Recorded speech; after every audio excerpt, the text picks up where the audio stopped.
Hello everyone, and welcome to our Hackweek recap video. Our project was about saving the planet, by starting where all good science should, with accurate measurements.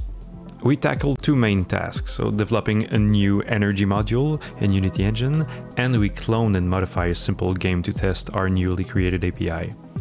The energy module has a straightforward goal to measure Unity's power consumption. We track the power of the device, the total CPU load, and the CPU load specific to the Unity process.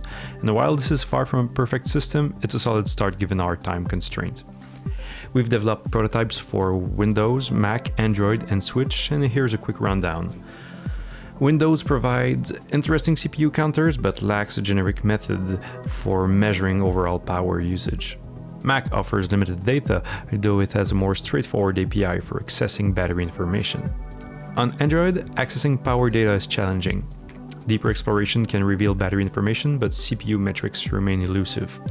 Our gut also told us there that the API coverage for power metrics may be decreasing in newer versions. Switch surprisingly provides well-segmented and accessible power data. This was great. And with these capabilities now integrated into Unity scripts, we turned our attention to modifying a game called Chasing Plane, where you try to evade incoming missiles by maneuvering them into each other. Our true goal here was to highlight the actual carbon emissions from the energy consumed by the gaming device. By utilizing the web service electricity map, we obtained geolocalized carbon intensity data. Combined with the power estimations from our energy module, we discovered actual CO2 emissions, and to heat things up, we linked that to the speed of the missiles in the game. So the more power your device uses, the faster danger comes your way.